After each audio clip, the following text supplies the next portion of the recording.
PR পদ্ধতিতে নির্বাচন আয়োজন করার কোনো বিকল্প নাই। পিআর পদ্ধতি ছাড়া নির্বাচন বাংলার মানুষ গ্রহণ করবে না। এই পিআর নিয়ে আমাদের আরো জোরে সোরে ভাবতে হবে। দিন যতই গড়াচ্ছে নির্বাচনকে কেন্দ্র করে আলোচনা ততই জোরালো হচ্ছে। বিশেষ করে জাতীয় নাকি স্থানীয় নির্বাচন আগে, প্রচলিত সংসদীয় নাকি পিআর পদ্ধতিতে নির্বাচন। জামায়াত ইসলামী, ইসলামী আন্দোলন, কমিউনিস্ট পার্টি সহ বিভিন্ন দল পিআর পদ্ধতির কথা বলে আসছে। অন্যদিকে বিএনপি প্রচলিত সংসদীয় পদ্ধতির কথা বলে আসছে।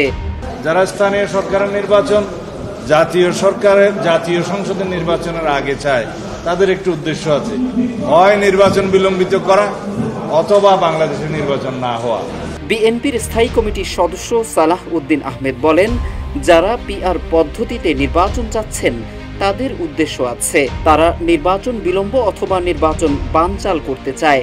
রাজধানীর সেগুনবাগিচায় যুদ্ধের ময়দান থেকে রাষ্ট্রের প্রধান জিয়াউর রহমান স্মারক প্রকাশনা ও আর্কাইভ অনুষ্ঠান শেষে তিনি এমন মন্তব্য করেন যে পিআর পদ্ধতিতে নিম্ন কক্ষের অর্থাৎ জাতীয় সংসদের নির্বাচন তারা চায়, সেটা তাদের রাজনৈতিক অবস্থান থেকে, দলের অবস্থান থেকে চাইতেই পারে।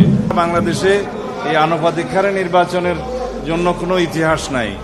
বাংলাদেশের প্রথম 5D AI ইনভার্টার যুক্ত সর্বোচ্চ বিদ্যুৎ সাশ্রয়ী যমুনা এয়ার কন্ডিশন। সালাহ উদ্দিন আহমেদ আরও বলেন, বাংলাদেশের প্রেক্ষাপটে পিআর পদ্ধতিতে নির্বাচন সম্ভব নয়। এটিকে তিনি একটি জটিল প্রক্রিয়া বলে অভিহিত করেছেন। বিএনপি জাতীয় নির্বাচনের প্রস্তুতি নিয়ে আগাচ্ছে উল্লেখ করে তিনি বলেন, সরকার দ্রুত নির্বাচনের দিনক্ষণ জানাবেন। স্থানীয় নির্বাচনের জন্য এখন উপযুক্ত সময় নয়।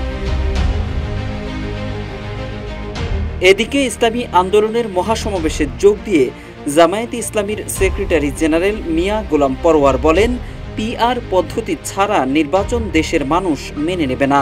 অন্যদিকে ইসলামী আন্দোলনের আমির মুফতি সৈয়দ মোহাম্মদ রেজাউল করিম বলেন, পিআর পদ্ধতি ছাড়া নির্বাচন অনুষ্ঠানের বিকল্প নেই। জনগণের ভোটের অবমূল্যায়ন রুখতে সংসদ নির্বাচনে পিআর পদ্ধতি চালুর কথা বলেন তিনি। গত 5 আগস্ট হাসিনা সরকারের পতনের পর বাংলাদেশের রাজনীতিতে ব্যাপক পরিবর্তন আসে।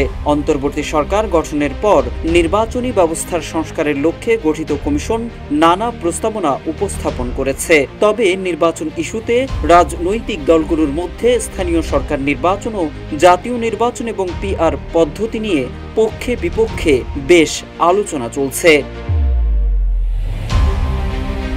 বর্তমানে মাঠের রাজনীতিতে সক্রিয় অনেক দলই পিআর বা আনুপাতিক প্রতিনিধিত্ব পদ্ধতির দাবি করে আসছে। তবে পিআর পদ্ধতিতে আপত্তি রয়েছে বিএনপির। দলটি প্রচলিত সংসদীয় পদ্ধতির কথা বলে আসছে। অন্যদিকে স্থানীয় ও জাতীয় নির্বাচন কোনটি আগে এবং কোনটি পরে তা নিয়েও পক্ষে বিপক্ষে অবস্থান করতে দেখা যাচ্ছে রাজনৈতিক দলগুলোকে। মোহাম্মদ সাইফুল ইসলাম, ইত্তেফাক।